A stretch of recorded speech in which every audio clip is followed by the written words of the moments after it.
अभी मैं आपकी जब प्रोफाइल देख रहा था, इंस्टाग्राम प्रोफाइल, तो काफ़ी बॉलीवुड सेलिब्रिटीज़ ने आपको रीच आउट किया, ये कैसे हुआ? आई वॉज वेरी सरप्राइज, मैंने नहीं सोचा था ऐसा होएगा. इट जस्ट हैपेंड काफ़ी सारा ट्विटर और इंस्टाग्राम के थ्रू. ओके, आप अवधी खाना बनाते हैं ज़्यादातर, है? हाँ, अवधी मुगलई उस ओके, तरीके का ओके. मान लीजिए. इंडियन खाना है बेसिकली. तो अच्छा, मेरे को कभी कभी ऐसा लगता है लाइक एयरबीएनबी खोलने का, अगर मैं सोचता भी हूँ कभी, तो इज इट स्कैरी क्योंकि you get all sort of people there? नहीं, we are very selective about the people we accept. It's a space where we give the second floor of the house. You are a chef now, तो from flying planes to becoming a chef, what's your story? वो change कैसे आया?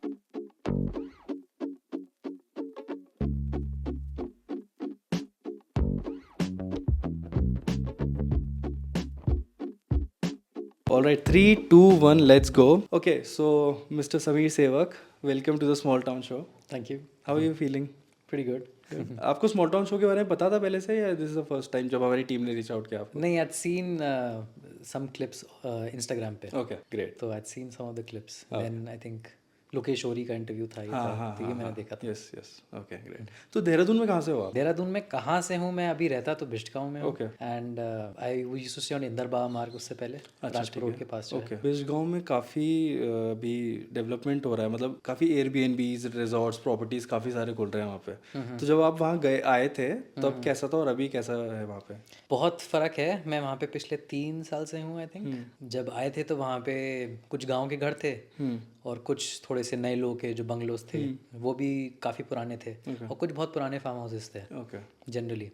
लेकिन ज़्यादातर it was urbanisation ज़्यादा था नहीं. Resorts भी जो थे वो थोड़े लिमिटेड थे. अब काफ़ी चेंज्ड है, काफ़ी सारे लोग हैं वहाँ पे मूव कर गए, तो धीमे धीमे चेंज होता जा रहा है. ऑलमोस्ट एवरी 2 months हाँ, लैंडस्केप मैं चेंजेस. भी जब भी जाता हूँ कंस्ट्रक्शन तो हमेशा ऑन रहता है वहाँ पे. हाँ हाँ बट हाँ, वो है कि अभी भी नेचर के पास है वहाँ पे भी, अभी लोग पेड़ पौधे हैं वहाँ पे अभी. हाँ, फॉरेस्ट कवर बहुत है वहाँ पे. कवर है, हाँ. रिवर है वहाँ पे, Yeah. और प्रोटेक्टेड फॉरेस्ट काफ़ी है. Yeah.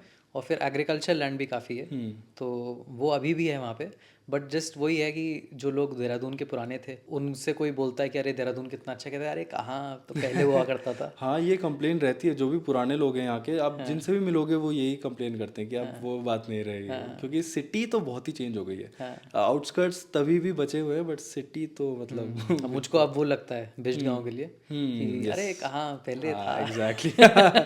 अब धीमे धीमे हर 2 महीने चेंज हो रहा है. एग्जैक्टली. जब मेरी टीम ने मुझे आपके बारे में बताया था तो हम गेस्ट ढूंढ रहे थे, तो आपकी प्रोफाइल मेरे को भेजी थी मेरी टीम ने. तो मैं आपकी प्रोफाइल देख रहा था और काफ़ी सारी चीज़ें, इंटरेस्टिंग चीज़ें उसमें, और प्लस मेरे को सबसे इंटरेस्टिंग चीज़ जो लगी थी वो था आपका नाम.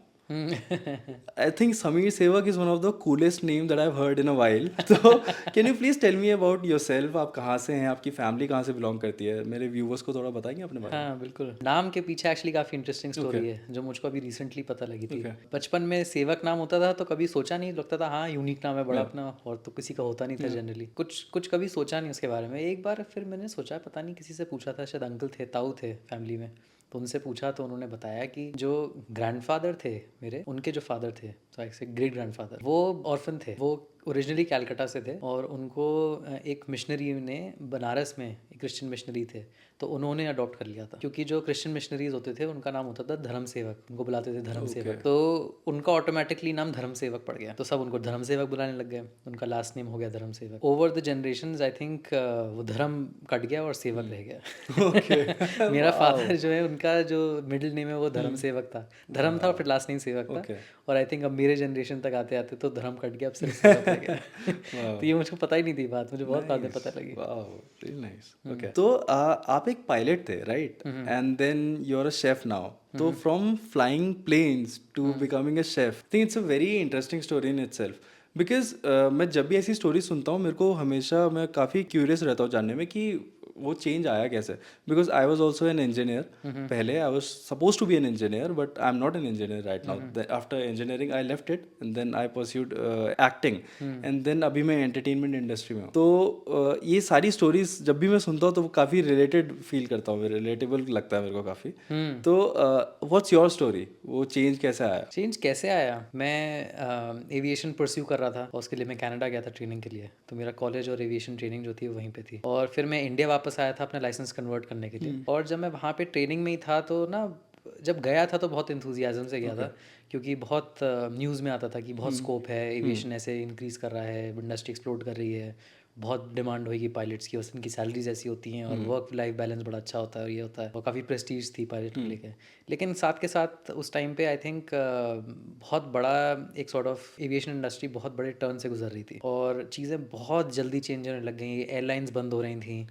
तो बहुत एक सॉर्ट ऑफ एक नेगेटिव न्यूज़ बहुत आ रही थी साथ साथ में। तो मुझको बड़ा डर लगता था सुन सुन के कि अरे वो कोर्स करके आया कोई और वो घर के आया, फिर उसको नौकरी नहीं मिली, फिर वो 4 साल तक ऐसी रहा, 5 साल तक ऐसी रहा, 6 साल तक ऐसी रहा। Unfortunately jet Airways, Kingfisher airlines और ये बहुत ही टमल्चुअस टाइम से एविएशन गुजर रहा है अभी भी। तो ये जब हो रहा था तो मैं सोचता रहता था कि भाई अब तो ट्रेनिंग कर ली है, अब क्या हो सकता है इसमें, अब तो ये करना होगा। तो जब मैं वापस आया था तो मैं काफ़ी टाइम तक कोशिश करता रहा इंडस्ट्री में आने के लिए, लेकिन इसका टेस्ट होते हैं जो आपको अपने लाइसेंस कन्वर्ट कराना होता है उसके लिए, वो काफ़ी टाइम लगता है करने के लिए। लेकिन जब मैं कर ही रहा था तो मैं थोड़ा साइड बाय साइड और सोचने लग गया था कि ये मैंने एक्चुअली डिसीजन लिया था जब मैं 18 ईयर्स का था, क्या मैं यही चाहता हूँ लाइफ के साथ, क्या ये सही रहेगा। और ये पूरे टाइम जो एक तलवार की धार लटकती रहती थी कि अभी एयरलाइन बंद हो गई, अब इतने सारे पायलट्स अनएम्प्लॉयड हो गए, किसी का पता लगा कोई जानने वाला था वो पायलट था, उसकी नौकरी चली गई, या उसने एक सिमुलेटर ट्रेनिंग कर ली जो बहुत एक्सपेंसिव होती है पायलट ट्रेनिंग में, वो जब उसने कर ली वो उसके 20 लाख लग गए additionally. Like pilot training is in itself very expensive, I think it takes around now तो it cost almost a crore, nothing less than that. So just your training, just these things. It never used to be this way. It used to be that you did your training, आप अपनी training करने जाते थे pilot training की, और एक basic training के बाद बेसिक कमर्शियल लाइसेंस एक बार जब मिल जाता था तो उसके बाद कोई भी एडिशनल ट्रेनिंग जो होती थी, जो अगर किसी एयरलाइन के पास एयरबस है या बोइंग है तो वो पे करते थे उस ट्रेनिंग के लिए, अगर वो आपको हायर करते थे। अब हो गया है कि आपको वो एडिशनल ट्रेनिंग भी खुद करनी है। वो 1 करोड़ रुपए मतलब होने चाहिए तुम्हारे पास। हाँ, मतलब यू ऑलरेडी डन, अगर आपने 80 लाख ऑलरेडी खर्च कर लिए, 60-80 लाख लग जाते हैं करीब करीब। वो खर्च करने के बाद आपको अगर जॉब चाहिए तो ये 20-25 लाख की जो ट्रेनिंग एक्स्ट्रा है ये भी आपको खुद ही करनी है। उसके बाद भी कुछ ना कुछ गड़बड़ हो सकती है। तो कुछ ऐसे पायलट्स थे जिनको मैं जानता था, जब मैं इंडिया आया था मैं कन्वर्ट करा था लाइसेंस, तो उन्होंने जेट एवेज का एग्ज़ाम दिया, वो पास हो गए। फिर जेट एवेज ने उनसे कहा कि आप अब आप इस प्लेनिंग पे सिमुलेटर ट्रेनिंग अगर कर लेते हैं तब आपको रखेंगे। तो वो सिमुलेटर ट्रेनिंग करके आ गए, उनके 20 लाख लग गए उसमें, और फिर पता लगा जेट एवेज बंद हो गई या उन्होंने रिक्रूटमेंट तोड़ दिया, उन्होंने रोक दिया रिक्रूटमेंट। तो ये बहुत ही डिप्रेसिंग इस तरीके का माहौल रहता था और बहुत मुझे प्रेशर लगता था इन चीज़ों का। तो साइड बाय साइड मुझको लगता था कि मुझको कुछ अपना काम करने का मुझको थोड़ा सा लगता था कि काफ़ी इंटरेस्ट आ गया था, लेकिन क्या वो काम होएगा। और अभी ये मैंने ट्रेनिंग आपकी कंप्लीट हो चुकी है, मतलब हाँ ट्रेनिंग हो चुकी है, यू हैव द लाइसेंस? हाँ, I have a pilot licence. मेरा जो कमर्शियल लाइसेंस था उसमें मेरे कुछ घंटे जो थे वो इंडिया में काउंट नहीं हो रहे थे, तो उसके लिए मुझको यहाँ पे बहुत मुश्किल हो रही थी इंडिया में, क्योंकि कनाडा के जो स्टिपुलेशंस थे और इंडिया के जो स्टिपुलेशंस थे वो थोड़े फ़र्क थे। तो वो कुछ आवर्स मेरे यहाँ पे काउंट नहीं हो रहे थे टेक्निकलिटी की वजह से, तो उसके लिए मुझको कनाडा वापस जाना था। It was a long period. तब फिर मैंने सोचा था साइड बाय साइड, और कुकिंग ही दूसरी चीज़ थी जो मुझको करनी अच्छी लगती थी काफ़ी। आई मीन वैसे मेरे काफ़ी सारे और शौक हैं, लेकिन कुकिंग सेकंड बेस्ट लगता था मुझको। ये कह लीजिए almost as much fun as flying. तो yeah thankfully I mean it just worked out कि this started and it kind of took off. I ended up becoming a chef. Okay. Yeah. तो अभी देहरादून में आपका Airbnb है, right? लाल कोठी। तो वो पहले से था या you became chef and then Lal Kothi happened? First I became chef. Okay. Yeah actually मैं जब कनाडा में था तो मैं काफ़ी खाना पकाता था, अपने लिए पकाता था, क्योंकि मुझे इंडियन खाना बहुत मिस करता था। मैं खुद कुकिंग करता था। फिर वहाँ पे जॉब के लिए भी, अपने आप को सस्टेन करने के लिए भी मैंने एक दो जगह काम किया था। एक मैक्सिकन ग्रिल थी, मैं जब वहाँ काम करता था तो मुझे बड़ा मज़ा आता था पकाने में। लेकिन बस मज़ा ही आता था, लगता था हाँ ये तो अच्छी जॉब है, मज़ा भी आ रहा है, काम भी हो रहा है, पैसे भी मिल रहे हैं, ये तो बड़ा इंटरेस्टिंग है। लेकिन कभी सोचा नहीं था कि वो करियर में चेंज होएगा। जब मैं इंडिया वापस आया तो मैं पकाता रहता था, जब भी मुझको थोड़ा सा स्ट्रेस होता था या कुछ होता था, रिक्रिएशनली मैं काफ़ी खाना पकाता था। जब पैंडेमिक हुआ तो कुछ करने को था नहीं ज़्यादा, तो कुकिंग जो था वो मेरा एक सॉर्ट ऑफ एक पिलर था जिसने मुझे बहुत ग्राउंडेड रखा। और मुझे लगता था कि अब तो बहुत टाइम है, और छत बहुत अच्छी थी मेरे घर की, उस पर बड़ा खूबसूरत वहाँ से पूरा राजपुर देहरादून था। हाँ, इंदरबाग में। तो बस अपना लकड़ी वकड़ी लेकर आए, ईंटें वीटे लगाई और खाना वाना पकाता था। कभी कभी मैं ट्विटर पे डाल देता था, इंस्टाग्राम पे डाल देता था, तो लोग का जो रिस्पॉन्स था वो बहुत इंटरेस्टिंग था। करता रहता था मैं उस टाइम भी, लेकिन मैं सोच ही रहा था कि नहीं मुझको तो वापस जाना ही, मैं एक्चुअली कनाडा वापस जाने के लिए सोच रहा था। बहुत सारे ऐसे कुछ लोग थे जो बहुत फूड राइटर्स थे, जो बहुत मशहूर फूड राइटर्स थे, कुछ फूड ब्लॉगर्स थे, कुछ फूड क्रिटिक्स थे, तो वो देखने लगे, उन तक पहुंचने लगी मेरी जो पिक्चर्स थी, ये वीडियोस थे खाने के, और वो बहुत बोलने लगे। जब उन्होंने बोलना शुरू करा मुझे लगा कि अरे अगर इन लोग को अच्छा लग रहा है तो हो सकता है शायद अच्छा ही होगा। एक टाइम मैंने सोचा कि लेके देखते हैं, हो सकता है लोग को पसंद आए, शायद 3-4 लोग ऑर्डर कर लेंगे। तो मैंने ऑर्डर लिया, प्री ऑर्डर्स लेता था मैं, तो मैंने मेन्यू बनाया और थर्सडे को डाला मेन्यू। वो बोला कि कोई सैटरडे संडे को अगर चाहता है तो बता सकता है। तो surprisingly immediately like it got sold out. I was quite surprised. तब भी मुझको बहुत नर्वसनेस होती थी क्योंकि मैंने ट्रेनिंग तो नहीं करी थी इसकी, लेकिन मैं पकाता बहुत इत्मीनान से और बहुत शौक से था। And do you think Dehradun इस मामले में अच्छा है, लाइक नई कुजीन्स को एक्सेप्ट करते हैं यहाँ पे? बिकॉज मैं अभी देख रहा हूँ यहाँ पे काफ़ी अलग अलग तरीके कुजीन्स खुल रहे हैं। पहले इतना नहीं था यहाँ पे, क्योंकि मैं यहाँ बचपन से हूँ, पहले इतना नहीं था। बट हाँ, अभी जैसे चाइनीज़ और कोरियन कुजीन्स के काफ़ी आउटलेट्स खुल रहे हैं। तो यू थिंक देहरादून एक्सेप्ट करता है नई कुजीन्स को? खाने में ना आई थिंक बहुत अच्छा खाना यहाँ पे चल जाता है, हाँ, लेकिन डिपेंड करता है कि कोई अच्छी तरीके से बना रहा है कि नहीं उसको।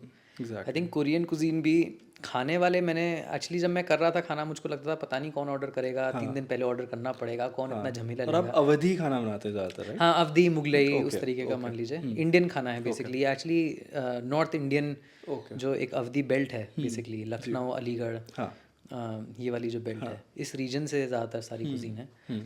लेकिन जब मैंने लिया ऑर्डर तो मैं काफ़ी सरप्राइज था। बड़े अलग अलग जगह से फ़ोन आते थे कि अरे हमने सुना है तुम अखनी पुलाव बनाते हो, हमारी दादी बनाती थी अखनी पुलाव, हमने उसके बाद कभी खाया ही नहीं, या कभी कोई और डिश बनाई, पालक गोश्त है या शामी कबाब हैं। लोग कहते थे, कॉल करते थे, पता लगता था कि अरे ये तो सब छुपे छुपे लोग हैं देहरादून में जो बहुत शौक रखते हैं इस खाने का, और वो तो 1 हफ्ते पहले, 2 हफ्ते पहले, महीने भर भी पहले ऑर्डर कर लेते हैं। अच्छा। तो मैं काफ़ी सरप्राइज था। मैं एक्चुअली एक्सपेक्ट नहीं कर रहा था कि टेक ऑफ कर जाएगा। मैंने सोचा था कि कुछ टाइम कट जाएगा इसमें, देखेंगे। लेकिन जब लोगों ने ऑर्डर करना शुरू करा तब मुझे काफ़ी इंकरेजमेंट मिला कि इतने सारे शौकीन लोग हैं देहरादून में। कभी ऐसा हुआ है कि इतने ऑर्डर आ गए कि आपने कहा कि अभी इतना मेरा बैंडविड्थ भी नहीं है जितने ऑर्डर या हुए? इमीडिएटली स्टार्टिंग Okay, से ही, स्टार्टिंग okay. से ही। हाँ या मैं तो छोटा, बहुत ही छोटे लेवल पे खाना पकाना शुरू किया था। जब शुरू में खाना पकाना शुरू किया था तो इतना छोटा डेगचा था, उसमें पकाता था मैं खाना। अगले ही हफ्ते इतने सारे आए थे कि मुझे कट ऑफ करना पड़ा। अच्छा। फिर उसके बाद कुछ बॉलीवुड से कुछ सेलिब्रिटीज़ ने ऑर्डर करा खाना, हाँ, I have seen some of them. हाँ। तो उसके बाद तो बहुत ही ज़्यादा एक्सप्लोड कर गया। लेकिन उससे पहले ही, मतलब आई थिंक किसी इससे पहले किसी ने न्यूज़पेपर में लिखा हुआ या कहीं से लिखा, उससे पहले ही लाइक इतने ऑर्डर्स आते थे कि वो डेगचा पहले इतना था, फिर इतना हुआ, फिर इतना हुआ, करते करते अब इतना बड़ा हो गया था। उसके बाद भी फिर मुझको रखना पड़ा कि अच्छा अब हाँ, डेगचा इज अ कंटेनर? डेगचा, डेगची जिसमें खाना पकता है, अच्छा, डेग, ठीक है, ओके। जैसे ठीक डेग है, के ठीक लिए है, आप, ठीक है, ठीक है, ओके। जैसे बिरयानी के लिए अलग अलग हाँ, चीज़ों के लिए हाँ, अलग ओके, अलग ओके, है, हाँ। लेकिन हाँ बिरयानी जैसे डेग में बनती ठीक है, है। जैसे मटन करी है या चिकन करी है वो डेग में बनती है। ओके। तो मैं तो चूल्हे पे पकाता हूँ खाना, तो वो इतने छोटे से लेकर फिर धीमे धीमे बढ़ाता चला गया। और उसके बाद फिर ये हो गया कि वेंसडे को, जैसे मैं थर्सडे को निकालता था मेन्यू, तो थर्सडे इवनिंग तक या फ्राइडे मॉर्निंग तक सोल्ड आउट हो जाता था। उसके बाद मैं नहीं ऑर्डर लेता था, okay. Just to make sure कि जो क्वालिटी है वो कॉम्प्रोमाइज़ ना हो, and there is a limit also how much you can make. हाँ, तो आप अभी अकेले बनाते हैं या you have a full team staff है? आई थिंक जब शुरू किया था तो मैं पकाता था, और जब ऑर्डर्स आने शुरू गए तो मैं तो घबरा गया कि इतना सारा खाना मैं कैसे पकाऊंगा। मेरी मदर जो थी उन्होंने कहा कि नहीं नहीं तुम फिक्र मत करो, कर लेंगे साथ में मिलके। फादर जो थे उन्होंने कहा नहीं नहीं फिक्र मत करो, कर लेंगे। तो सुबह ये होता था कि 4:30 बजे 5 बजे उठते थे, प्रेप वर्क शुरू हो जाता था, रात तक चलता रहता था, फिर अगले दिन फिर उठते थे सुबह। मेरे फादर जो थे वो बैंक में सर्विस कर रहे थे, तो वो बैंक जाने से पहले चूल्हा वूल्हा सेट कर देते थे कि तुम करो प्रेप जब तक मैं ये कर रहा हूँ। तो वो लगा के चले जाते थे वो, और फिर me and my mother we used to do it together. तो फिर शुरू ऐसे किया था, फिर धीमे धीमे थोड़ी सी टीम बढ़ा ली। But I don't cook on a very large scale, I like to take limited orders. So the team is very small. Now I have a team. I try to keep it as limited as possible. और I think team को higher करना भी एक अपने आप में एक task होगा, because you want the best quality. मतलब जो जैसा आप बनाते हो वैसी ही चीज़ है, टेस्ट में कॉम्प्रोमाइज़ ना हो, क्वालिटी में कॉम्प्रोमाइज़ ना हो। Yeah, it's a huge challenge. It's a huge challenge because actually like if you want to hire a team, chefs ऐसे बहुत हैं देहरादून में या कहीं से भी आप हायर कर सकते हैं, लेकिन वो बहुत यूज टू हैं जैसे रेस्टोरेंट में खाना बनता है। एग्जैक्टली। और रेस्टोरेंट में जिस तरीके से खाना बनता है वो बहुत फ़र्क है जिस तरीके से मैं बनाता हूँ। ये खाना बनता है जहाँ पे लोग प्री ऑर्डर करते हैं। अगर मुझको पता है कि मुझको 15 किलो चिकन बिरयानी बनानी है आज, तो 15 किलो ही मैं फ्रेश बना रहा हूँ। रेस्टोरेंट में क्या होता है, वो पहले से प्री कुक्ड होती हैं चीज़ें, और फिर वो उस तरीके से करते हैं क्योंकि उनको तो 15-20 मिनट में देना है खाना, तो they can't cook a dish like biryani, korma, इस तरीके की चीज़ें। जितने भी मैंने हायर करने की कोशिश करी शुरुआत में, तो वो यही प्रॉब्लम आती थी कि वो कहते थे नहीं ऐसा नहीं हो सकता काम, ऐसे कैसे हो जाएगा। तो अभी जो आपके साथ टीम में शेफ्स ही हैं या लोकल पीपल है देहरादून? लोकल हैं, लोकल पीपल, हाँ लोकल हैं, लेकिन अब क्योंकि लाल कोठी भी रन करता हूँ मैं, तो उसकी भी टीम सॉर्ट ऑफ साथ में, you know, it works as a synergy that way. अभी मैं आपकी जब प्रोफाइल देख रहा था, इंस्टाग्राम प्रोफाइल, तो काफ़ी बॉलीवुड सेलिब्रिटीज़ ने आपको रीच आउट किया। ये कैसे हुआ? क्योंकि अभी जैसे कोई भी आपकी प्रोफाइल देखेगा तो ऐसे लगता है कि यार क्या पता जानते हो ये आपको, क्या पता कोई पहले से जानता हो इसलिए आए हैं। बिकॉज देहरादून में ऐसे सेलिब्रिटीज़ का रीच आउट करना किसी को, इट्स नॉट पॉसिबल, इतना ईजी नहीं होता है। तो वो कैसे हुआ? आई वाज वेरी सरप्राइज, मैंने नहीं सोचा था ऐसा होएगा। इट जस्ट हैपेंड काफ़ी सारा ट्विटर और इंस्टाग्राम के थ्रू। On Twitter I already had a following even before I started Naacheez. तो पहले से कुछ लोग फॉलो करते थे मुझको, कोई जर्नलिस्ट फॉलो करता था, कोई फॉलो करता था। तो जब मैं खाना पका के डालता था उसमें, तो there was a lot of excitement about that food already. तो जैसे ही मैंने ऑर्डर्स लेने शुरू करे, उनका कोई अगर दोस्त अगर जाता था देहरादून, तो वो बताते थे अरे तुम देहरादून जा रहे हो तो इससे ज़रूर ऑर्डर करना। And the first order I think Swara Bhaskar had ordered. Okay. So Swara was in Mussoorie, I think that time. I think my sister must have told me कि अरे पता है स्वरा की पिक्चर देखी तुमने मसूरी में? मैंने कहा अरे मसूरी में तो आई वाज थक के चूर, मतलब it was very busy during that time. I was trying to manage a very large orders and everything. Delivery में मैं खुद ही करता था, मैं थक के चूर हो गया था। रात के 1 बज रहे होंगे, ऐसे ही मैंने out of the blue I sent a tweet to Swara कि hey like I know you're in Mussoorie. By chance, if you'd like to have korma and biryani, like I would love to bring it to you. करके मैं सो गया। जब मैं सुबह उठा तो वो वायरल हो चुका था tweet. Oh wow. and a lot of people who followed Swara, who knew Swara, they used to follow me. तो they reached out to Swara and told her कि अरे तुम मसूरी में, उससे ज़रूर खाना मंगवाओ। So then she messaged me on Twitter, and then she reached out and then she ordered food. And then उसके बाद I think some way or the other like this only, I think Mrunal Thakur had come. Okay. So someone whom Mrunal Thakur knew, like they told her about that food, so then she ordered food. Then Vishal Bhardwaj and Rekha Bhardwaj also, I think the same way, because it had become kind of a thing, like if you're going to Dehradun, you must order from this guy. ऐसा लग रहा है देख, ये सब कुछ meant to be जैसा लग रहा है। Do you believe in these things कि सब कुछ लिखा हुआ है, and are you spiritual that way? I'm spiritual, I think, but I'm not superstitious. Okay. Yeah. So I don't know if it's meant to be or not. अभी अगर नहीं हो रहा होता तो लगता कि अरे maybe this is meant to be. This is meant to be. Okay. So I don't know, you can say one way or the other, but yeah, it was very surprising. I mean, I was in a very dark space. जब मैं कर रहा था तो मैंने सोचा नहीं था कि क्या होगा इसका. I just wanted to do it. I thought करके देखते हैं क्या होएगा. But when it worked out and like when it got so famous, that was completely out of the blue. I did not expect it. So the dark time you're talking about, are you talking about जब आप pilot, आपको पता लगा pilot शायद आप नहीं बन पाएंगे, and then वो जो एक टाइम होता है, I think most of us have been through that, कि अब करना क्या है लाइफ में, वो एक फेज आता है छोटा सा, तो are you talking about that? Yeah, I could still pursue being a pilot. It's just that I was thinking that maybe I should try something else. So that was a very hard choice to make actually, because I had already put in a lot of work, a lot of effort, and I really loved flying as well. So to make that decision to not pursue that, I couldn't do both things together. That was very hard to do. To make that decision that what will people say. My parents have already told everyone that our son has gone and done pilot training now. Now what they will tell, बावर्ची है, you know, like, or like all sorts of negative self-talk. Society को समझाना ज़्यादा मुश्किल हो जाता है। Yeah. Was your family supportive? हाँ, family was supportive. I mean, I think they also did not expect it will like get so big. When Vishal Bhardwaj ji starts calling you, गुलजार साहब को खाना जा रहा है, तो तब उनको लगा कि अरे हाँ कुछ ठीक ही कर रहा है शायद।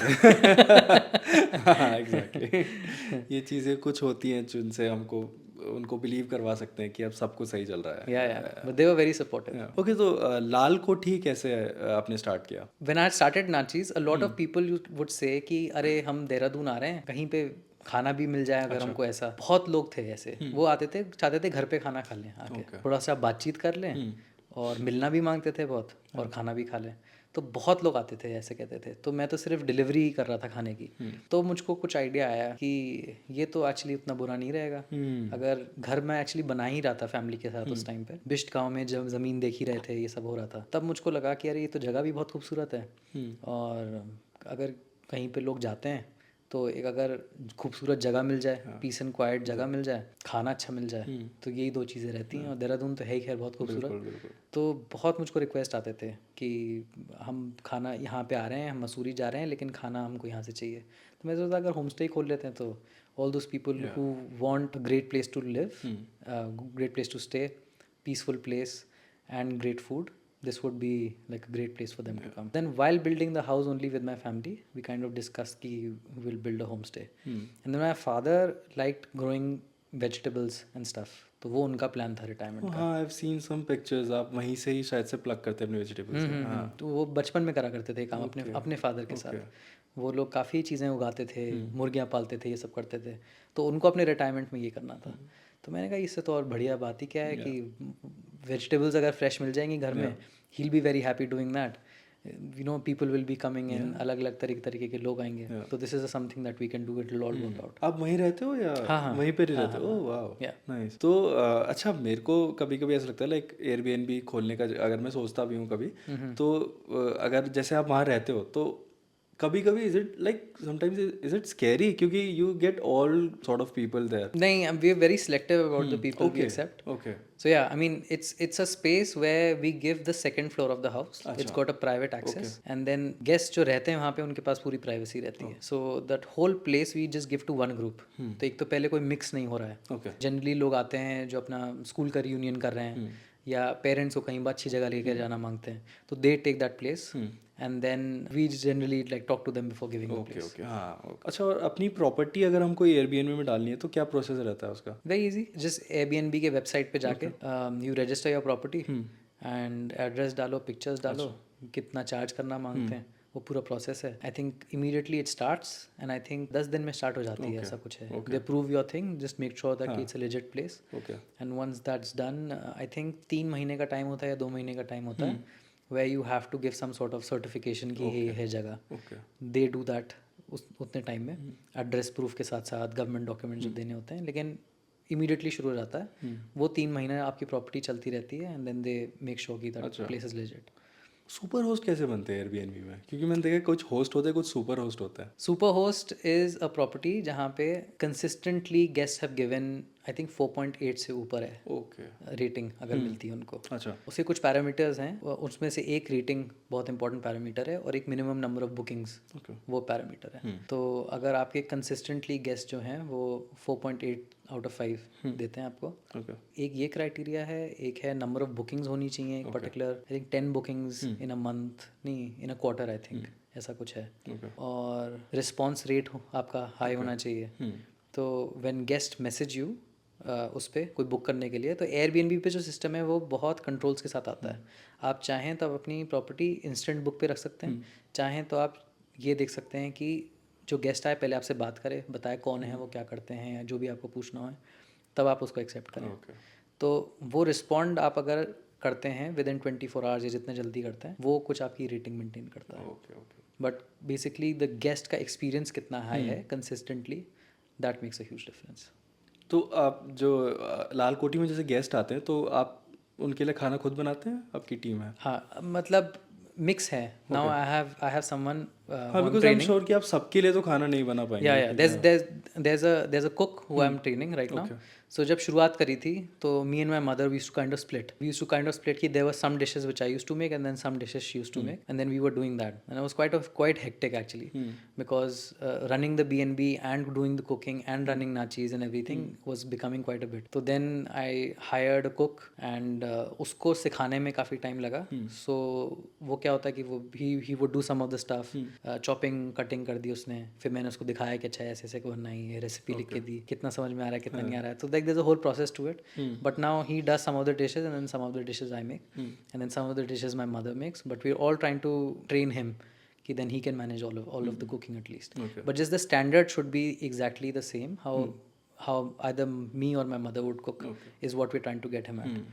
तो वो जब तक नहीं होता तो we kind of work as a team. Like if I have some work right now, I am here and guest are there right now, so my mother would be there watching over कि हाँ उसने सही बनाया कि नहीं बनाया, चख के देखेंगी ठीक है कि नहीं, वो सब करा कि नहीं करा, सही करा. ओके. नाचीज आपने नाम बहुत अच्छा रखा है. हाँ. काफ़ी अच्छा नाम है. ये कहाँ से है, कुछ सोचा था आपने? नहीं, मेरा नाम एक्चुअली काफ़ी फ़नी स्टोरी है. या मेरा ट्विटर पे नाम नाचीज़ था एक्चुअली. अच्छा. जो मेरा 2012 का अकाउंट है. तो जब मैं कनाडा में था तो मैंने ऐसे ही, मुझको लगता था फ़नी नाम, सबके ट्विटर पे कुछ कुछ होते थे नाम, कोई गब्बर सिंह है, कोई कुछ है, तो नाचीज़ मुझे लगता था थोड़ा फ़नी नाम है. तो मैंने तब रखा हुआ था, कभी सोचा नहीं था कि इसका कोई बहुत डीपर मीनिंग है. और फिर जब मैंने किचन शुरू किया था तो पहले मैं ऑर्डर देता था तो बस टेकिंग ऑर्डर्स लिखा होता था और मेन्यू लिखा होता था. कोई नाम ही नहीं था. तो लोग पूछते थे अरे क्या है रेस्टोरेंट का नाम. मैंने कहा कोई नाम नहीं है, बस ये है खाना. ये है बस मेन्यू, खाना ऑर्डर करना है, नाम नहीं है. काफ़ी टाइम तक नहीं था कोई नाम, क्योंकि मुझको कोई नाम समझ ही नहीं आता था. लेकिन जो मैं कुजीन कर रहा था, वो क्यूजीन जो है वो लखनवी कुजीन है. और लखनऊ में लोग अपने आप को इंट्रोड्यूस करते हैं, तो वो एक तरीका है इंट्रोड्यूस करने का. इस नाचीज़ को समीर कहते हैं. तो then people kind of just started automatically calling it Naacheez का किचन, बिकॉज वो ट्विटर पे नाचीज़ का मेरा हैंडल था. I thought actually this is not a bad name, कि एक तो मेरा ऑलरेडी उससे एक लिंक है, और खाना भी जो है वो लखनवी है, और जो फ्रेज है वो भी मुझको अच्छा लगा. तो फिर ऐसे ही रख लिया. कभी कभी नाम अच्छा हो ना तो लोग वैसे ही ऑर्डर कर लेते हैं, यार ये नाम बहुत अच्छा लग रहा है, यहाँ से मंगा के देखते हैं. वो होता है. हाँ. और आई थिंक आप प्री ऑर्डर्स लेते हैं, राइट? या प्री ऑर्डर, तो इसलिए आप जोमेटो स्विगी में नहीं है शायद. या आपका फ्यूचर में कुछ प्लान है? There is not set in stone exactly कि कैसे होएगा एग्जैक्टली. स्विगी जोमेटो पे एक्चुअली जिस तरीके का ऑर्डरिंग प्रोसेस है, it's a bit of a challenge कि वो मैं कन्वर्ट कैसे करूँ इस चीज़ के लिए. Right now the way it's working out is these are people who like the kind of food that I am cooking and they are willing to pre order. तो they pre order and there is enough of people who do that. It's just that I understand कि उनको अभी मन कर रहा है खाने का और अभी नहीं खाना मिल पा रहा है, उसका मुझको थोड़ा दुख होता है. तो with Zomato Swiggy that makes it easy. I think the challenge is how will I make this food the way कि वो क्वालिटी कॉम्प्रोमाइज़ ना हो और जोमेटो स्विगी से भी हो जाए. क्योंकि जोमेटो स्विगी पे तो ऑर्डर ही लोग ऐसे करेंगे कि अभी करा और 15 मिनट में आपको देना है. These are Zomatos like demands कि अगर आप करते हैं रेस्टोरेंट उनके साथ तो वो करना है. तो let's see what model comes out of it. I am trying to work on it, but it will be, I don't know how it will be done, but I have some ideas. Let's see when it comes out. मैंने बीच में ये भी सुना था कि जोमेटो स्विगी से हटने के लिए रेस्टोरेंट की कुछ चेन्स है वो आपस में एक सिस्टम ऐसा बनाना चाहती हैं कि जोमेटो स्विगी यूज़ ही ना करना पड़े लोगों को. इस तरह से भी सुना था मैंने. या काफ़ी मुश्किल है करना ही, क्योंकि अब लोगों की आदत बदल चुकी है. बिल्कुल. लोग खाना सोचते हैं तो वो जोमेटो पे जाते हैं, सीधे देखते हैं किस पे डिस्काउंट है, वहाँ से ऑर्डर करते हैं और चाहिए उनको.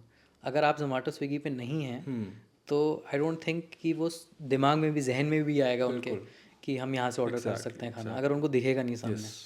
तो ये काफ़ी बड़ी चैलेंजेस हैं. ये ऐप्स जितने हैं ये बनते ही सॉर्ट ऑफ इसके लिए हैं कि मैसिव डिस्काउंट्स देके लोगों की बिहेवियर चेंज कर लो. एक बार लोगों की बिहेवियर चेंज हो गया उसके बाद उनकी मोनोपोली है. और अब तो ड्यूओपोली है आई थिंक स्विगी जोमेटो की. किसी रेस्टोरेंट के लिए बहुत मुश्किल है सस्टेन करना अगर वो जोमेटो स्विगी पे नहीं है.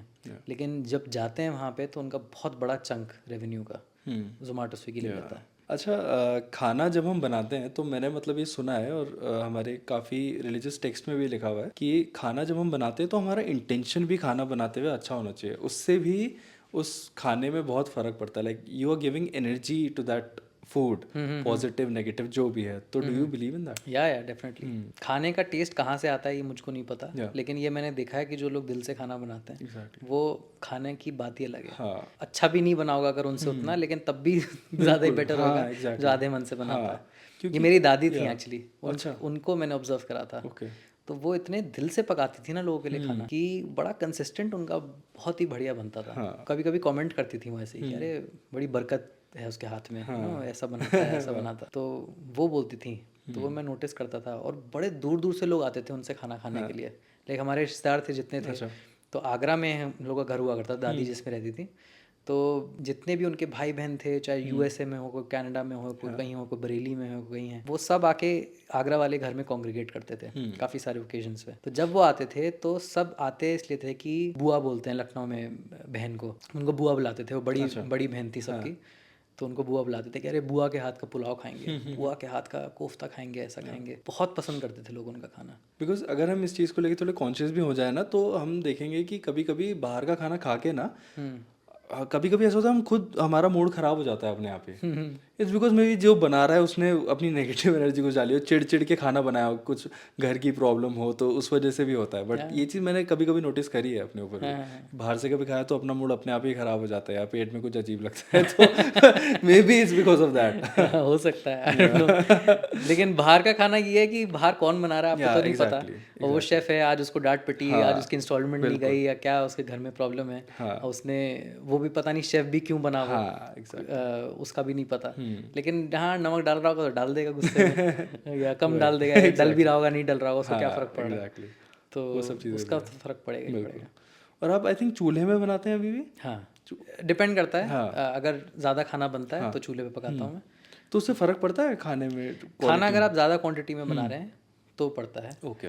और क्या टाइप का खाना बना रहे हैं उसमें बहुत पड़ता है। ठीक है। तो चूल्हे की जो आँच है वो आपको धीमी चाहिए या तेज़ चाहिए, वो बहुत ही कंसिस्टेंटली आपको मिलती है पूरे बर्तन पर। अच्छा। जैसे अगर आप गैस पे खाना बनाएंगे तो गैस जब आप सिम कर देंगे तो इतनी हो जाएगी, जब पूरी कर देंगे तो इतनी हो जाएगी, मैक्स टू मैक्स।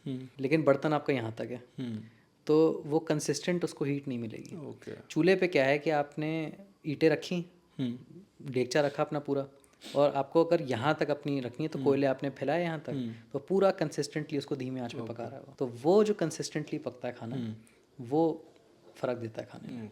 अगर आपको तेज़ फ्लेम चाहिए तो आपने 2 लकड़ी एक्स्ट्रा डाली, और फ्लेम जो है पूरी लपट के ऐसे आएगी, दिपट के इधर आएगी।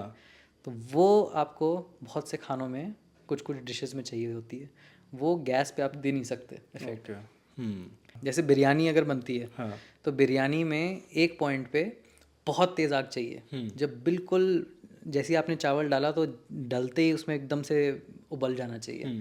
वो अगर आप छोटी गैस पे करेंगे तो वो धीमे धीमे धीमे धीमे टेम्परेचर राइज होएगा। लकड़ी पे आपने पहले से जैसे ही डाला एकदम तेज़ लकड़ी करी, फ़ैन चलाया और तेज़ आग हो गई, और फिर उसके बाद एकदम धीमी चाहिए एंड में आपको। अच्छा। ताकि चावल टूटे ना, वो धीमे धीमे धीमे धीमे अब्जॉर्ब करेगा उसका जो उसका ब्रॉथ है, बेसिकली जिस ब्रॉथ में आपने बनाया है वो धीमे धीमे अब्जॉर्ब करे उसको। आपको सबसे ज़्यादा क्या बनाने में मज़ा आता है जब आप एकदम फ्लो में चले जाते हो? क्या बनाने में मज़ा आता है? ये एक्चुअली बड़ा कोई डिश ऐसी कॉम्प्लिकेटेड क्वेश्चन है, क्योंकि ये टाइम टू टाइम चेंज होता रहता है। कभी कुछ खाना होता है वो पका पका के मैं थोड़ा बोर हो जाता हूँ, तो लगता है यार अब नहीं पकाना खाना, कोई और कुछ ऑर्डर कर ले। बिल्कुल।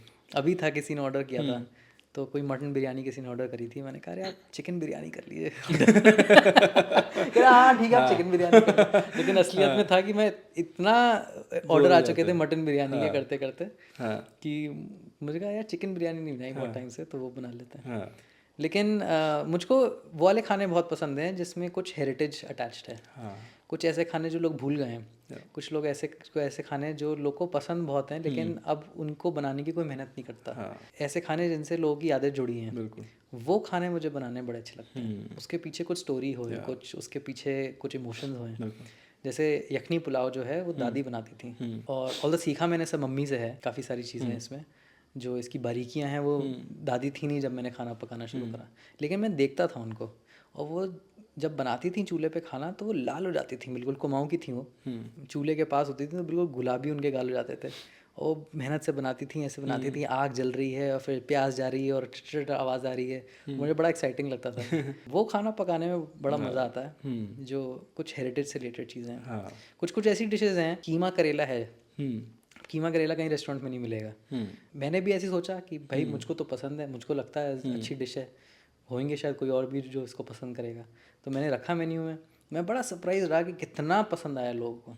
कुछ लोग एक थे कि इन्होंने ऑर्डर करा कीमा करेला, और उसको बनाने में बड़ा टाइम लगता है कि करेले को अलग पकाओ, कीमे को अलग पकाओ, फिर उसमें उसको स्टफ़ करो, फिर धागे से उसको बांधो, फिर ऐसे करके पकाओ। तो उन्होंने ऑर्डर करा खाना, और उन्होंने कहा कि अरे हम अफ़गानिस्तान से थे, हमारी ओरिजिनल फैमिली अफ़गानिस्तान से थी, और हम लोग देहरादून ऐसे ऐसे आए थे, और वो हमेशा कहते रहते थे हमारे पेरेंट्स, हमारे ग्रैंड पेरेंट्स, कि अरे कीमा करेला हुआ होता था एक डिश, ऐसी होती थी, ऐसी होती थी, क्या डिश होती थी, अब कोई नहीं बनाता। तो उन्होंने देखा मेन्यू पे, उन्होंने ऑर्डर करा खाना, वो कह रही थी हमको बिल्कुल यादें हमारी ताज़ा हो गई कि हमारे जो ग्रैंडफादर थे वैसे बनाते थे या ग्रैंड मदर थी वैसे बनाती थी। तो वो मुझको बड़ा अच्छा लगता है। अच्छा। ऐसी डिशेस जो अब लोग नहीं बनाते या नहीं मिल पाती बाजार में, तो वो मेंटेन करना, ये भी एक तरीके की वेल्थ है मुझे लगता है, जो लोग वैल्यू नहीं करते। तो मुझको तो बस शौक था उस चीज़ का, तो ये वाले खाने अच्छे लगते हैं मुझको। अच्छा, अभी इंस्टाग्राम में ना बहुत सारे लोग रेसिपीज देने लग गए हैं कि आपको ये बनाना है, ऐसे ऐसे करके बनाना है, बट वो 1 मिनट की ही रील होती है, राइट? और मुझे खाना बनाना नहीं आता, बट मैं एक बार ऐसे ही देख रहा था तो एक कोई डिश मुझे अच्छी लगी, मैंने कहा ट्राई करता हूँ बनाने का। ठीक है, मेरे को बिल्कुल खाना बनाना नहीं आता, सुरभि यहाँ बैठी है, विटनेस है। ठीक है, मैंने एक डिश देखी, मैंने कहा इसे बनाया जाता है, इसे बनाता हूँ मैं। तो वो 1 मिनट की रील है, उसने जो जो बोला मैंने उतना ही बनाया, उतना सब मैंने रेडी किया हुआ था, बनाया मैंने, पूरा रेडी कर दिया। जब मैंने टेस्ट किया ना, वो मतलब कोई भी नहीं खाए, कोई खा ही नहीं सकता उसको, मतलब टेस्ट लेस खाना। तो फिर सुरभि ने मुझे बोला कि वो 1 मिनट में दिखाते हैं, लेकिन उसे पकाने में टाइम लगता है, बहुत चीज़ें होती हैं उसके पीछे, ऐसे नहीं बनती है चीज़ें। तो कभी आपने कुछ ऐसी रेसिपीज देखी हैं कि 1 मिनट में लोगों ने बना दी इंस्टाग्राम में, बट एक्चुअली इसमें बहुत टाइम लगता है, वो बहुत डिसीविंग हो जाता है कभी कभी। हो सकता है आपकी डिश जो है वो मॉडर्न आर्ट थी, किसी को अभी समझ नहीं आई। मे बी हाँ, ये हो सकता है। आप लोग के समझ में नहीं आई। यस, बिल्कुल। फ्रांस में इसको लोग बहुत पसंद करेंगे, हाँ, मे बी। बिल्कुल। हाँ, मुझको एक्चुअली ये बहुत इरिटेट करती है, ये जो 1-1 मिनट की लोग रील डालते हैं। हाँ। ये काफ़ी लोगों का जो बिहेवियर है ना, इतना चेंज हो गया इंटरनेट की वजह से कि क्या लाइक्स आएंगे, किस पे कमेंट्स आएंगे, किस पे ये आएगा, किस पे वो आएगा। लोग ये नहीं सोचते कि ये मैं डिश रेसिपी डालूंगा तो लोग इसको बना पाएंगे तो कितने खुश होंगे बना के। वो ये सोचते हैं हाँ मैं डाल दूंगा तो लोग देखेंगे, उनको लगा है हाँ ये तो अच्छी है, 10 लोगों को भेज देंगे, सेव करके रख लेंगे, उनका एंगेजमेंट का काम हो गया कंप्लीट पूरा। खाना बनाना, स्पेशली अगर आपने नहीं बनाया है एग्जैक्टली, तो आप नहीं बना सकते। भाई I think YouTube is better, क्योंकि उसमें पूरा वो दिया जाता है, आइडिया आ सकते हैं, आइडिया आ सकते हैं। इंस्टाग्राम पे क्योंकि लोग इतना टाइम स्पेंड करते हैं, तो हो सकता है कि आपको कोई डिश दिख जाए अच्छी और फिर आप जाके यूट्यूब पे सीख सकते हैं उसको। हाँ, एग्जैक्टली, वो कर सकते हैं। वो इंस्टाग्राम से में तो मैं सबको बोलूँगा कि प्लीज़ ना वहाँ से कोई रेसिपी लेके मत बनाओ, क्योंकि नहीं अच्छा बनेगा। अच्छा, आपने कहा था कि आप कभी कभी खाना बनाने से ही बोर हो जाते हो, तो देहरादून में कुछ ऐसे प्लेसेस हैं, कुछ कैफ़ेज़ या रेस्टोरेंट जहाँ आप जाना पसंद करते हो, उनके नाम ले सकते हो? देहरादून में काफ़ी कुछ इंटरेस्टिंग फूड सीन में हो रहा है। अरिगातो नाम का एक रेस्टोरेंट है, तो वो एक फैमिली है, वो बना रहे हैं खाना। वो लोग ब्रुनाई में रहे थे काफ़ी टाइम वहाँ पे, तो वो जो टेस्ट लाते हैं खाने में, it's a very simple restaurant, it's not fancy और एनीथिंग, लेकिन बहुत दिल से बनाते हैं वो खाना, तो उनका खाना अच्छा है। ये सनसेट बिस्ट्रो है, उनका खाना मुझे काफ़ी अच्छा लगता है। मतलब जो वो एडवर्टाइज़ करते हैं मुझे लगता है कि वो देते हैं, मैं वही एक्सपेक्ट करता हूँ कि ये खाना मुझे मिलेगा। हम ही मैनेज कर रहे हैं उनको, तो जो वीडियोस आप देखते हैं हम ही बना रहे हैं। अच्छा। तो वो मुझे जगह बहुत पसंद है। ऑर्चर्ड का खाना मुझे बहुत पसंद है। Orchard I think they do a very good job in keeping momos की जो फ्रेशनेस है वो सब है, तो वो बहुत अच्छा करते हैं। डिपेंड करता है कब क्या मूड करता है, but I think orchard I think is a very good place which I think Dehradun has done. Ama Cafe I think is also a very good place. Is very good, yeah. They've done something very unique. Sosuru is another place that's come up.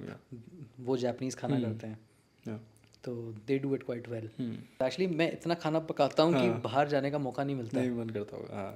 सारे दोस्त जाते हैं weekend पे बाहर, और मैं weekend पे ज़्यादातर बिजी रहता हूँ। ऑर्डर्स ही तभी ज़्यादा आते हैं, तो और गेस्ट भी तभी सबसे ज़्यादा आते हैं, तो मेरा उतना बाहर जाना होता नहीं है, लेकिन जब होता है तो कुछ पेट जगहें हैं जहाँ कंसिस्टेंटली करते हैं।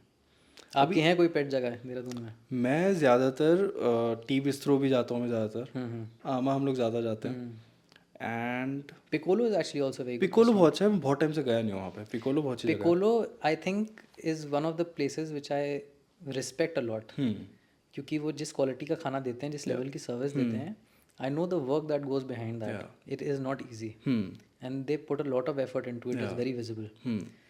So I think as a restaurant, that place is very good. That is very good.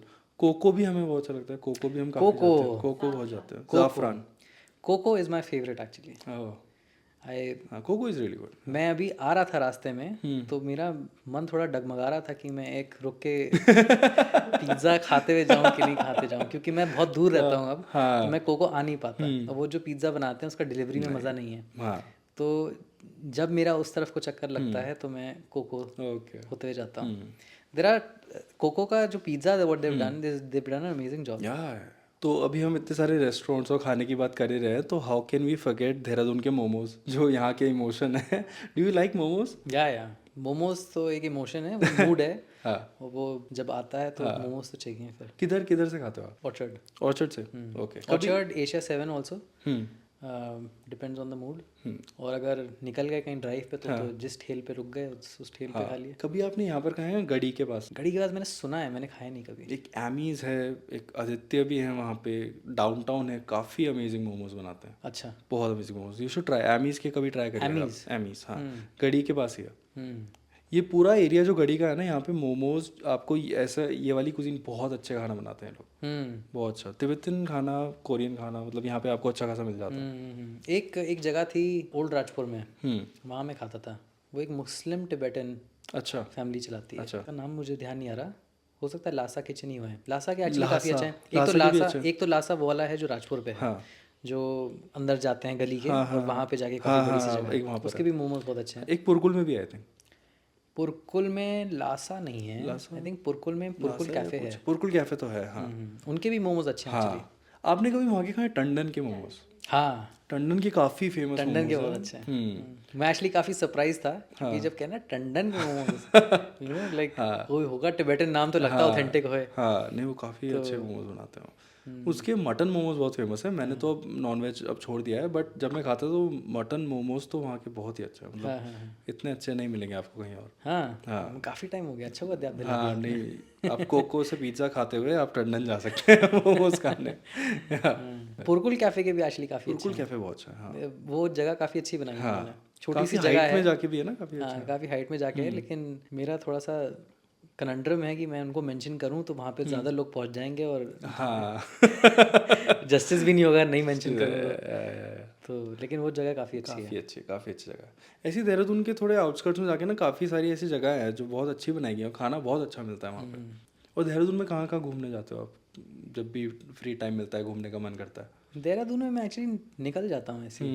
मैं जिस तरफ को रहता हूँ निष्काम में, तो अपने डॉग के साथ जनरली तो उसको गाड़ी में बिठाया और कोई छोटी सी सड़क वड़क निकली और थोड़ा लॉइटरिंग में जो मज़ा है, जो लोकेश ओरी सर बोलते हैं ना कि चलने में अब फिर जगह मिल जाती हैं ऐसे निकल गए अपने, तो वो मुझको एक्चुअली बहुत अच्छा लगता है करना. कभी कभी अब वक्त नहीं मिल पाता है तो मुझको थोड़ा सा रिमाइंड करना पड़ता है कि मैं कर रहा हूँ चीज़, वो क्यों कर रहा हूँ, और ये करना भी इम्पोर्टेंट है चीज़. लेकिन यही मुझको देहरादून की में सबसे अच्छी चीज़ लगती थी कि हर डायरेक्शन में इतनी खूबसूरती है. और जिस डायरेक्शन में निकल जाओ थोड़ी देर में आते ही बहुत खूबसूरत जगह आ जाएगी. तो वो मुझको बहुत अच्छा लगता है, तो मैं निकल जाता हूँ ऐसे घूमने के लिए. उस तरफ जहाँ आप रहते हो ना, वहाँ वॉक करने के लिए अभी भी अच्छा है, बट इधर अभी बहुत प्रॉब्लम हो गई है जाखन से की तरफ. पहले वहाँ वॉक करने के लिए काफ़ी अच्छा था. जाखन ओल्ड राजपुर ना बहुत. मेरी एक्चुअली बहुत बड़ी कंप्लेन है इसको लेके कि राजपुर जो है स्पेशली, जो मुझको जिस तरीके से चेंज होता हुआ दिख रहा है, मुझको बड़ा अफसोस होता है. वो इतनी चौड़े फुटपाथ था, मिट्टी का फुटपाथ था, उसको कोई ज़रूरत नहीं थी कंक्रीट बनाने की. ज़बरदस्ती उस पर बना के पूरे को डिस्ट्रॉय कर दिया. और वो इतनी प्रॉब्लम आगे क्रिएट करेगा क्योंकि वो पानी ऑब्जॉर्ब करती मिट्टी. अब वो सारा पानी नीचे बह के शहर में जाएगा और वहाँ पे फ्लड करेगा. ये जो वॉकेबल स्पेसेस हैं, ये जाते हुए बहुत दुख होता है. बिल्कुल. और अगर हम पेड़ के अराउंड भी कंक्रीट कर देते हैं तो वो पेड़ फिर सफोकेट करते हैं क्योंकि वो पानी जाता ही नहीं है. ना पेड़ को कंक्रीट की ज़रूरत है, बिल्कुल, ना आदमी को कंक्रीट की ज़रूरत है. वो तो अब आई थिंक उसको रोकना ही मुश्किल है. आई थिंक वो अब बनते ही चले जा रहे हैं. ओल्ड राजपुर रोड तो आई थिंक पूरा एक टाइम बाद हमको दोनों तरफ बिल्डिंग्स दिखाई देंगी. ओके, तो आप लोगों को बताएंगे कि नाचीज़ से अगर किसी को ऑर्डर करना है तो वो कैसे कर सकते हैं, कहाँ पे आपको ढूंढ सकते हैं? नाचीज़ पे अगर उनको ऑर्डर करना है तो वो मुझे इंस्टाग्राम पे मैसेज कर सकते हैं. @समीर सेवक मेरा इंस्टाग्राम है, और @नाचीज़ फूड्स नाचीज़ का अकाउंट है. और उस पर मैसेज करके या कॉल करके, मेरा नंबर है उस पर. कितने पहले बताना होता है? एक कबाब का मेन्यू है मेरा. ठीक है. तो क्योंकि मैं एक्चुअली काफ़ी सॉर्ट ऑफ दोनों चीज़ें जगल करने की कोशिश कर रहा हूँ, नाचीज़ भी और लाल कोठी भी. कबाब के लिए मैंने रखा है कि कबाब कोई कभी भी ऑर्डर कर सकता है. तो एक शामी कबाब का मेन्यू है जो सबसे ज़्यादा बेस्ट सेलर्स हैं, तो वो लोग को बहुत ज़्यादा पसंद आते हैं. तो चिकन, मटन और कटहल के या चने के एक मेन्यू है. वो एक दिन पहले किसी को ऑर्डर करना पड़ता है। ओके वो कभी भी ऑर्डर कर सकते हैं। रेस्ट जो मेन्यू है वो पार्टी मेन्यू है। अभी फ़िलहाल ऐसी है कि लोगों को कॉल करके पूछना पड़ता है कि हम इस दिन को कर लें कि नहीं कर लें, और एक मिनिमम क्वांटिटी है ऑर्डर करने की। सून जब भी मैं क्लाउड किचन खोलता हूँ, आई थिंक तब आसान रहेगा उनके लिए ऑर्डर करना। तब तक के लिए तो यही है कि कॉल करके पूछना पड़ता है कि अवेलेबिलिटी है कि नहीं उस दिन। ओके। अच्छा, अभी हम खाने की बात कर रहे थे ना, मेरे को एक आउटलेट अभी याद आया, मैं मिस नहीं करना चाहता उसको। पहाड़ी गड्डी है, पहाड़ी गाड़ी है, उसके बारे में सुना है आपने? खाया है उसका खाना? पहाड़ी गाड़ी का मुझको बहुत वेगली ध्यान है कि एक बार खाया है शायद। क्योंकि जो वहाँ पे खाना बनाते हैं ना, उनको भी खाने बनाने से प्यार है। वो मतलब लोगों को खाना खिलाना बहुत पसंद करते हैं वो। तो मैं भी लोगों को रिकमेंड करता हूँ कि अगर किसी को अच्छी खाने वाली जगह जाए तो ये भी एक जगह है पहाड़ी गाड़ी, क्योंकि वहाँ के शेफ़ बहुत अच्छे हैं इस मामले में कि उनको क्वालिटी खाना देना है और बहुत प्यार से खिलाते हैं लोगों को। हाँ, तो वो भी एक बहुत अच्छा ऑप्शन है। अच्छा, हाँ मैंने सुना तो है, मैं देखा भी बहुत बार है। हाँ। लेकिन पता नहीं किसी रीज़न से जाना नहीं हुआ होता, लेकिन एक बार शायद खाया भी था मैंने। अब एक बार जाके देखिए, काफ़ी अच्छा खाना है वहाँ का भी। वो भी काफ़ी राजपुर साइड काफ़ी चीज़ें खुल गई हैं, काफ़ी चीज़ें सरप्राइजिंगली बहुत ऑप्शंस हैं वहाँ पे। एक और चीज़ थी, लोग अगर पार्टी के लिए अपने खाना ऑर्डर करना है, स्पेसिफिकली पार्टी के लिए लोग बहुत खाना ऑर्डर करते हैं, तो उसके लिए लोग सबसे ज़्यादा ऑर्डर करते हैं। तो अगर आपका कोई ओकेजन है, 15-20 लोग का खाना है, 10 लोग का खाना है, depending on availability again, so lot of people do that. तो स्पेशली जो खास लोगों के ओकेजन्स होते हैं उसके लिए लोग ये खाना बहुत ऑर्डर करते हैं। ओके। तो उनका या तो बर्थडे है, I am going to cook actually for someone जिनका आई थिंक एक का 70th बर्थडे है और फिर 2 दिन बाद एक का 90th बर्थडे है। ओके। तो देहरादून के बहुत पुराने रहने वाले हैं। ओके। एक कोई है जिनके मैंने एनिवर्सरी थी, ओ शादी थी, उसके लिए पकाया था, फिर हर एनिवर्सरी के लिए वो मंगाते हैं। तो ऐसे सारे बहुत सारे लोग हैं। तो स्पेशली जो स्पेशल ओकेजन्स होते हैं उस पे लोग घर पे जब खाना मंगाते हैं। ओके। तो आपको पता लग गया ना, अगर आपको नाचीज़ से ऑर्डर करना है तो आपको बहुत पहले ही फ़ोन करके एक बार पूछ लीजिए कि अवेलेबल है नहीं है, क्योंकि बहुत ज़्यादा डिमांड है और आपको भी नाचीज़ का खाना ट्राई करना चाहिए। और अगर आप लाल कोठी में जाके फ्रेश खाना अगर आप चाहते हैं तो आप एयरबीएनबी में या गूगल में भी सर्च कर सकते हैं। गूगल में सर्च कर सकते हैं, इंस्टाग्राम पे सर्च कर सकते हैं, लाल कोठी देहरादून। लाल कोठी देहरादून वहाँ पे लेकिन खाना खाने के लिए आपको जगह बुक करनी पड़ेगी। हाँ, जगह बुक करनी पड़ेगी। आप ऐसे जाके ऐसे नहीं होगा कि आप गए और बोलो कि हमारे लिए खाना दे दो, ऐसे नहीं होगा। आपको बुक करना पड़ेगा। नहीं तब नहीं, आपको जगह बुक इन द सेंस कि लाल कोठी में जो रूम का टैरिफ है वो जो ओवरनाइट स्टे करते हैं तब खाना ऑर्डर कर सकते हैं। बहुत से लोग एक्चुअली मुझे कॉल करते हैं, वो सोचते हैं कि क्योंकि होम स्टे है तो आके सिर्फ अगर खाना खाना हो तो खा सकते हैं, तो वो पॉसिबल नहीं है। तो वो मैं क्लियर कर दूँ। बहुत से लोग मुझे कॉल करते हैं कि हाँ लाइक हम आके बस वहीं पे खाना खा लेंगे, तो मुझे समझाना पड़ता है कि नहीं वो घर का पार्ट है। और जो मैं BNB देता हूँ मैं पूरी फ्लोर देता हूँ, तो ऐसा कोई पार्ट नहीं कि डाइनिंग का अलग पार्ट है जैसे बहुत से रिसोर्ट्स में होता है, इसमें होता है। वो पार्ट नहीं है, वो पूरा का पूरा फ्लोर गेस्ट को जाता है। उसके लिए अगर आप देहरादून आ रहे हैं या देहरादून प्लान करते हैं, मसूरी का प्लान करते हैं आने का, तब के लिए लाल कोठी आप बुक कर सकते हैं। Great. Okay Sameer, so thank you so much. मैं भी बहुत जल्दी नाचीज़ से ऑर्डर करूँगा या लाल कोठी बुक करूँगा, अपने फ्रेंड्स वगैरह के साथ वहाँ आऊँगा और आपके हाथ का खाना तो पक्का खाना है मेरे को। तो thank you so much for coming. I hope आपका एक्सपीरियंस अच्छा रहा हो। Okay, so thank you so much यार। All the best for your future. जो भी आपके प्लान्स हैं आई होप आप उसमें सक्सीड करें। सो thank you so much. Thank you.